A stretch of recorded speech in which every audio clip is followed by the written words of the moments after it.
Hello friend, welcome to my channel surprise pharma. आज का हमारा सब्जेक्ट है इंडस्ट्रियल फार्मेसी सेकेंड। आज हम क्वेश्चन पेपर सॉल्व करने वाले हैं। जो भी क्वेश्चंस आए थे 2021 में और 2022 में, देखते हैं सेक्शन ए में कौन कौन से क्वेश्चन होते हैं, 2 मार्क्स के कौन कौन से क्वेश्चन हैं। Analyst the GMP consideration required for the pilot plant study.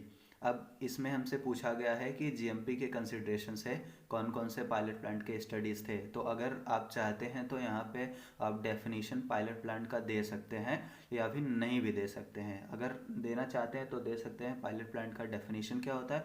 Pilot plant define as a part of pharmaceutical industry where a lab scale formula is trans transformed into a viable product by the development by a development of a liable practical procedure of a manufacturing। ये क्या कह रहा है? Pilot plant में क्या होता है? Pilot plant एक ऐसी टेक्निक है, जिससे हम फुल स्केल अप करने के लिए या किसी लार्ज स्केल पे कोई भी प्रोडक्ट बनाने से पहले जो चीज़ हम लैब में स्मॉल अमाउंट में जो चीज़ हम लैब में सीखते हैं कि इस टेक्निक को कैसे यूज़ किया जाता है, उसको हम अपने वर्कर्स को सिखाते हैं। तो वो रहा पायलट प्लांट। मतलब स्मॉल स्टेप में या स्मॉल कह सकते हैं, किसी स्मॉल स्केल अप पे जो भी मैन्युफैक्चरिंग हो रही है उसको पायलट प्लांट टेक्निक कहते हैं। अब हम देखेंगे GMP consideration for the pilot plant study के लिए कौन कौन से जीएमपी कंसिडरेशन थे। एक तो है इक्विपमेंट क्वालिफिकेशन। इक्विपमेंट क्वालिफिकेशन क्या होता है कि हमें कंसीडर करना है जीएमपी के गाइडलाइन के अकॉर्डिंग कि जो ये इक्विपमेंट है वो जो हमारा प्रोडक्ट बन रहा है वो उसके क्वालिफिकेशन के लिए है या नहीं है। इसका प्रोसीजर जो है वो वैलिड है कि नहीं है, मतलब कि या कोई भी प्रोसीजर ऐसे ही लाके हम किसी भी प्रोडक्ट को बनाने लगे। अब देखते हैं हम वैलिडेटेड एंड क्लीनिंग प्रोसीजर, कि जो भी हमारा प्रोसीजर है वो वैलिड होना चाहिए और क्लीन होना चाहिए। और क्वालिटी पर्सनल्स, जो भी हम पर्सनल्स रखे हैं उनके पास क्या क्या क्वालिफाइड पर्सनल्स मिस होता है। जो भी हम पर्सनल्स रखे हैं, मतलब जो भी हम वर्कर्स रखे हैं, उनका क्वालिफिकेशन क्या है वो हम देखेंगे। अब आते हैं what is the purpose of conducting of pilot plant scale up study. मतलब पायलट प्लांट, सेकंड क्वेश्चन है कि pilot plant scale up technique की स्टडी करने के लिए हमें पर्पज़ ही क्यों हुई, कौन सी ज़रूरत पड़ गई। अब देखेंगे कि profit on large scale up small और लैब। मतलब कि जब हम लार्ज स्केल अप पे कोई भी प्रोडक्ट बना रहे हैं तो उससे हमें क्या प्रॉफिट होगा। Then find the mistake in a small और लैब। अगर हम मान लीजिए कोई भी हम प्रोडक्ट बना रहे हैं लार्ज स्केल पे और उसकी मिस्टेक्स जो हैं, अगर हम लैब में या स्मॉल क्वांटिटी में जब हम बनाए थे उसको, अगर वहाँ पे हम मिस्टेक ढूंढ ले रहे हैं, वहाँ पे भी जो भी हमारी खराबी है उसको हम फाइंड आउट कर ले रहे हैं, तो जब हम लार्ज स्केल अप पे किसी भी प्रोडक्ट को अगर हम लार्ज स्केल अप पे बनाएंगे तो उसमें प्रॉफिट तो होगा ही होगा।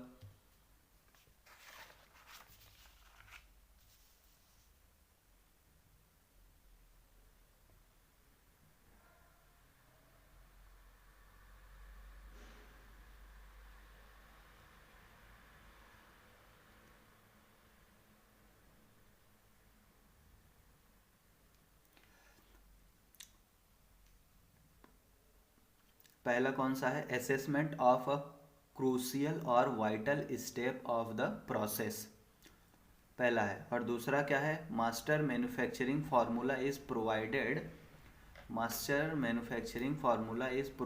With the instruction for manufacturing procedure.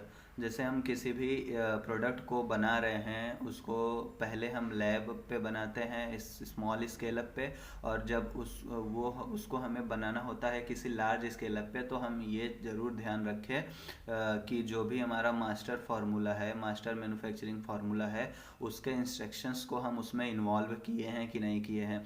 और एक चीज़ और करता है कि टू अवॉइड और minimize the scale up problem. मतलब कि जो भी पहले से ही हम देख लेंगे स्मॉल टेक्निक पे, जब हम कोई भी अपना प्रोडक्ट बना रहे हैं तभी हम देख लेंगे कि ये जो हमारा टेक्निक है जिसको हम यूज़ कर रहे हैं वो अवॉइड कर रहा है कि नहीं, या मिनिमाइज कर रहा है कि नहीं जो भी हमारे प्रॉब्लम्स हैं। To conduct to conduct an evaluation of equipment and process validation. और जब हम अपना ये कंडक्ट कर रहे हैं, मतलब जिस पर्पस से हम अपना प्रोडक्ट बना रहे हैं उसको कंडक्ट कर रहे हैं, तो जो इवेलुएशन है इक्विपमेंट का वो वैलिड है या नहीं है। अब हम देखते हैं थर्ड क्वेश्चन कौन सा होता है। Define technology transfer enlist. Technology transfer को डिफाइन करना है और एनलिस्ट नाम लिखना है जो भी हमारे इंडियन एजेंसी में टेक्नोलॉजी ट्रांसफ़र के प्रोसेस हैं। तब हम देखते हैं अब टेक्नोलॉजी ट्रांसफ़र क्या होता है। Technology transfer in the pharmaceutical industry. Technology transfer refer to the process of successful progress from the drug discovery to the product development. मतलब जो फार्मास्यूटिकल इंडस्ट्री में जो भी हमारी टेक्नोलॉजी ट्रांसफ़र का यूज़ हो रहा है वो उस पे हम क्या देखते हैं कि जो भी हमारा प्रोसेस है वो सक्सेसफुल होना चाहिए। और मतलब जब हम किसी ड्रग की डिस्कवरी या किसी प्रोडक्ट का डेवलपमेंट कर रहे हैं, जो भी हम प्रोसेस को यूज़ कर रहे हैं वो प्रोसेस सक्सेसफुल होना चाहिए और प्रोग्रेसिव होना चाहिए। और जो भी हम क्लिनिकल ट्रायल कर रहे हैं उसमें फुल स्केल अप कमर्शियलाइजेशन होना चाहिए। अब हम देखते हैं कि कौन कौन सी टेक्निक्स होती हैं, कौन कौन सी एजेंसीज होती हैं, सॉरी, कौन कौन सी एजेंसीज होती हैं टेक्नोलॉजी ट्रांसफ़र के लिए। पहला तो होता है APCTT। इसका मतलब क्या होता है, Asian and Pacific centre of technology transfer. दूसरा होता है NRDC, national research development corporation. तीसरा होता है TIFAC, technology information forecasting and assessment council. फिर होता है BCIL, biotech consortium India limited. फिर होता है SIDBI, small industries development bank of India. अब हम देखते हैं फोर्थ क्वेश्चन कौन सा होता है। What is process validation. Process validation क्या होता है उसको देखते हैं। The FDA define the process validation as the collection and evaluation of the data। FDA के अनुसार जो भी प्रोसेस वैलिडेशन का डेफिनेशन आया है वो क्या कहता है कि जो भी डाटा हैं उनके इवेलुएशन और कलेक्शन के लिए जो भी हम प्रोसेस का यूज़ कर रहे हैं डिज़ाइनिंग स्टेज के लिए और उसको कमर्शियल प्रोडक्शन के लिए, विच इस्टेब्लिश द साइंटिफिक एविडेंस, और जो कि साइंटिफिक एविडेंस भी दे रहा है उस प्रोसेस को, वो प्रोसेस कैपेबल होता है consistency delivery of quality product को।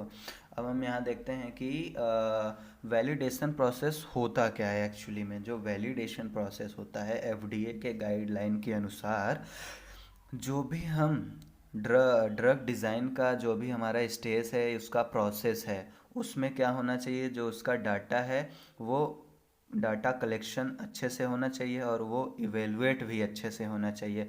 अगर हम उस प्रोडक्ट की क्वालिटी में डिलीवर कर रहे हैं या उस प्रोडक्ट की क्वालिटी की बात कर रहे हैं तो उसकी जो क्वालिटी होना चाहिए वो FDA के गाइडलाइन के अनुसार होनी चाहिए। अब हम देखते हैं फिफ्थ क्वेश्चन कौन सा है।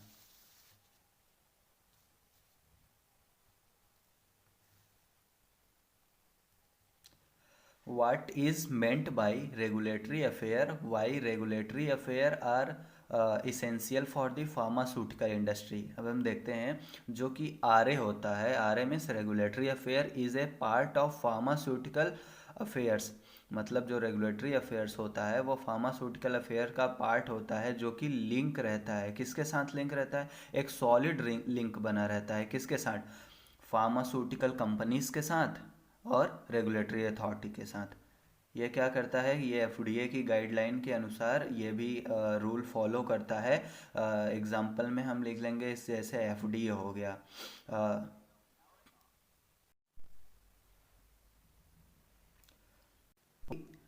Regulatory affair is essential. Why regulatory affair is essential. देखते हैं हम कि रेगुलेटरी अफेयर्स क्यों एसेंशियल है। Department of a pharmaceutical company is responsible for obtaining approval for new pharmaceutical product.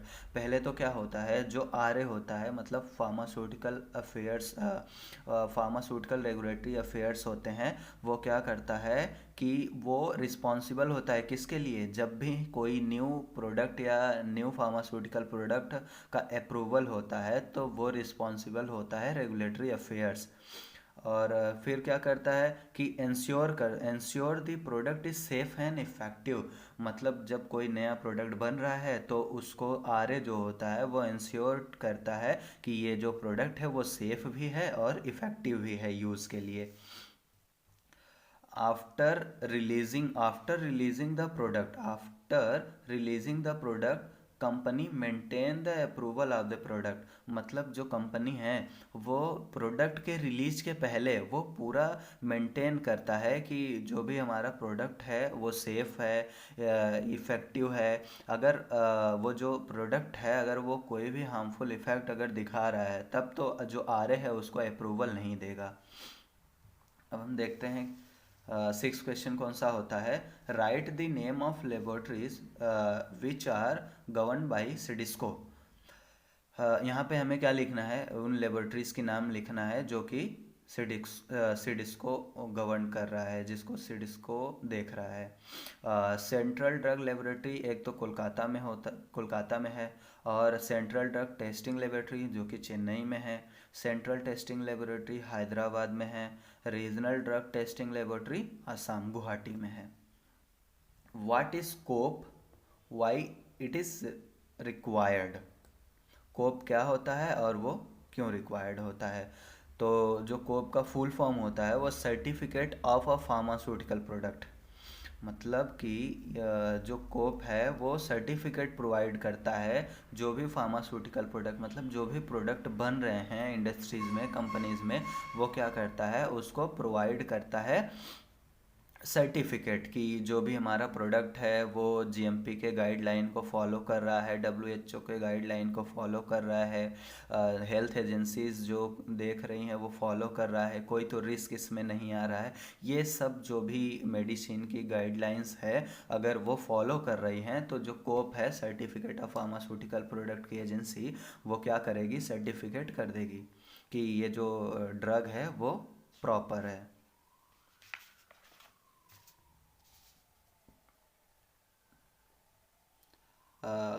कोप की रिक्वायरमेंट ही क्यों होती है। अब हम देखते हैं रिक्वायरमेंट क्यों होती है। जब हम कोई भी ड्रग एक्सपोर्ट या इंपोर्ट करते हैं, फार्मास्यूटिकल प्रोडक्ट को सेल करते हैं, परचेज करते हैं, डिस्ट्रीब्यूट करते हैं, तो जो सर्टिफिकेट ऑफ फार्मास्यूटिकल प्रोडक्ट है उसका जो लेबल है वो बहुत ही ज़रूरी होता है, उसका लेबल लगा होना चाहिए। नहीं तो कोई भी जो कस्टमर्स हैं वो उस मेडिसिन को लेंगे नहीं। Assessment of quality of pharmaceutical product, जो भी फार्मास्यूटिकल प्रोडक्ट है उसके क्वालिटी को असेसमेंट करता है। और देखते हैं क्वेश्चन एट्स क्या होता है। Explain the term T Q M and Q B D, write the benefit of Q B D. T Q M क्या होता है, total quality management. Total quality management has a define as the integrated organization effort design to improve the quality every level. जो total quality management होता है वो क्या करता है, वो ये देखता है कि जो भी हमारा प्रोडक्ट है उसके क्वालिटी में कोई इम्प्रूवमेंट होना है तो वो इम्प्रूवमेंट करेगा, अगर इम्प्रूवमेंट नहीं होना है तो वह सर्टिफिकेट दे देगा। The process to product a perfect product by a series a measure the required as a organized effect by the entry company to prevent the eliminate error at every stage in the production is called TQM। मतलब कि जो भी हमारा जैसे कोई भी product बना, अगर वो प्रोडक्ट इफ़ेक्टेड है, वो प्रोडक्ट जो होता है वो किसी चीज़ से अफेक्टेड है तो उसको कंपनी के अंदर एंटर करने से पहले ही हम उसे जो भी प्रॉब्लम है उसको हम प्रिवेंट कर लेंगे, और ये इंश्योर कर देंगे कि ये जो हमारा प्रोडक्ट है वो TQM के गाइडलाइन से, मतलब टोटल क्वालिटी मैनेजमेंट के गाइडलाइन से ये प्रॉपर है। अब डेफिनेशन देखते हैं हम QBD का। QBD का डेफिनेशन क्या होता है? A systematic approach to the pharmaceutical development that begins with a predefined objective and emphasize product and process understanding based on sound science and quality risk management। QBD का full form पहले तो होता है quality by design, मतलब कि जो भी हमारी मेडिसिन है उसकी क्वालिटी जो है वो कैसी है, और अगर वो डिज़ाइन की गई है तो वो किस तरह से डिज़ाइन की गई है, वो सब हम इसमें देखते हैं। और बेनिफिट्स देख लेते हैं इसके क्या क्या बेनिफिट्स होते हैं। Eliminate the batch failure. अगर हम QBD को प्रोसेस को ध्यान में रखेंगे तो ये क्या करेगा, ये एलिमिनेट कर देगा किसको, बैच फेलियर को। और empowerment of a technical staff. अगर QBD को फॉलो करेंगे तो जो भी हमारे टेक्निकल स्टाफ्स हैं वो उनके अंदर एक एम्पावर रहेगा। और ये क्या करता है, minimize the derivation and cost the investigational. ये जो मतलब कि क्वालिटी बाय डिज़ाइन है, ये इस भी प्रोसेस को ध्यान में रखता है कि जो भी हमारा प्रोडक्ट है वो कॉस्टली ज़्यादा ना हो। Avoid the regulatory compliance and problem.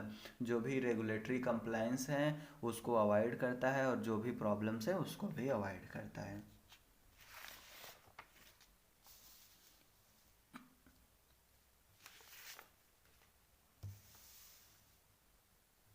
अब हम देखते हैं 10th क्वेश्चन क्या है। What is the role of six sigma in pharmaceutical industries. जो फार्मास्यूटिकल इंडस्ट्रीज हैं, सिक्स सिग्मा का क्या रोल होता है?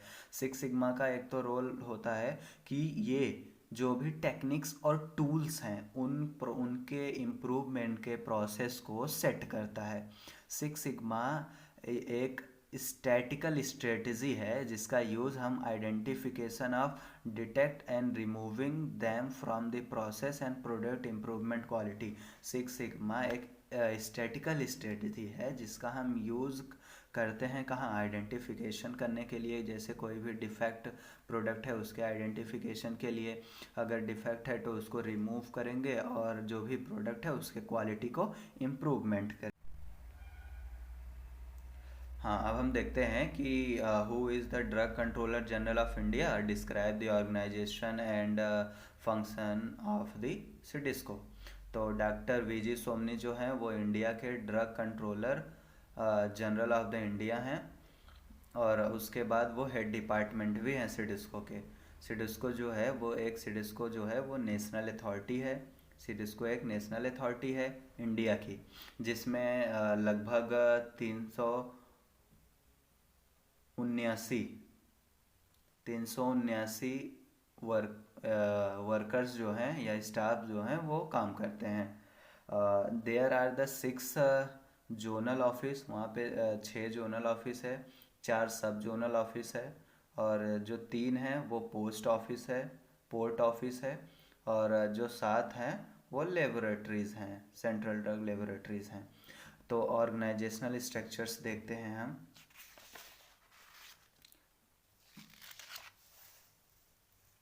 ऑर्गेनाइजेशनल स्ट्रक्चर की बात करें तो देखते हैं हम कि ये नेशनल गवर्नमेंट जो होता है उसके फर्दर 3 पार्ट में डिवाइडेड होता है।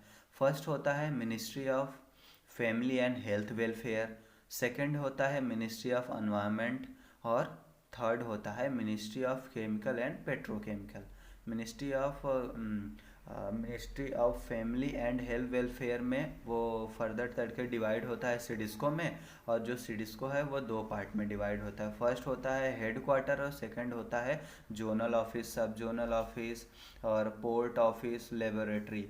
और जो कि हेड क्वार्टर जो होता है उसमें क्या होता है, न्यू ड्रग्स होती हैं, और फिर क्ला होता है, और इम्पोर्ट ड्रग होती हैं। अब हम देखते हैं कि जो जोनल ऑफिस होता है उसमें क्या होता है, वो GMP के गाइडलाइन के थ्रू ऑडिट की जाती हैं। और जो सब जोनल ऑफिस होता है वो भी जीएमपी के गाइडलाइन के थ्रू ही ऑडिट की जाती हैं। और जो पोर्ट ऑफिस होता है उसमें क्या होता है, इंपोर्ट और एक्सपोर्ट होता है। हम देखते हैं कि लेबोरेटरीज कौन कौन सी होती हैं। लेबोरेटरीज, पहला तो टेस्टिंग ऑफ ड्रग सैंपल और वैलिडेशन ऑफ टेस्ट प्रोटोकॉल। पहली लेबोरेटरीज हो गई CDC जो कि कोलकाता में प्रेजेंट है, और CIPL जो कि गाज़ियाबाद में है, CDT जो कि चेन्नई में है, और CDTL जो कि मुंबई में है। और एक रह जा रहा है ये ministry of chemical and petrochemical. इसमें क्या क्या आते हैं, NPPA और DCP। DCP क्या होता है, ड्रग कंट्रोल प्राइस, और उसके बाद NPPA भी उसी से रिलेटेड वही होता है। ये नेशनल फार्मास्यूटिकल प्राइसिंग अथॉरिटी होती है। अब हम देखते हैं फंक्शंस कौन कौन से होते हैं, कि कौन कौन से फंक्शन पे ये वर्क करता है, कौन कौन से फंक्शन होते हैं सिडिस्को के। जो सिडिस्को होता है वो पॉलिसी खुद ही बनाता है और प्रोसीजर भी खुद ही बनाता है। पॉलिसी खुद ही बनाता है और प्रोसीजर खुद ही बनाता है। और वो क्या करता है कि यूनिफॉर्म इम्प्लीमेंटेशन कर देता है किसके प्रोविज़न पे, ड्रग एंड कॉस्मेटिक एक्ट के प्रोविज़न पे वो इम्प्लीमेंटेशन कर देता है, जो भी वो प्रोसीजर या जो भी वो प्रोसेस बनाया रहता है।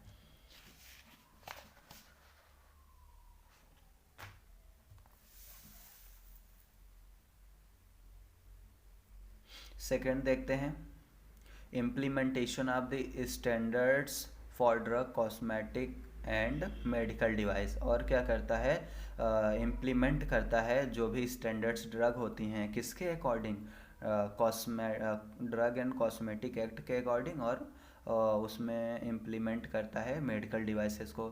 थर्ड क्या होता है, it maintain the drug testing laboratory for sample testing. और ये क्या करता है सिडिस्को, ये पूरा मेंटेन करता है जो भी लेबोरेटरीज होती हैं। और ये क्वालिटी कंट्रोल भी करता है import medicine through the port office. जो भी मेडिसिन को हम इंपोर्ट कर रहे हैं उसकी क्वालिटी भी यही चेक करता है, कौन, सिडिस्को ही, कि ये जो हमारा मेडिसिन है ये इंपोर्ट के लायक है या नहीं है। अगर जो भी मेडिसिन हम इंपोर्ट कर रहे हैं उसका जो अप्रूवल कंट्रोल करता है वो 3 होती हैं। कौन कौन सी होती हैं, ड्रग कंट्रोलर कमेटी होता है, फिर DTA भी होता है, और एक होता है क्ला।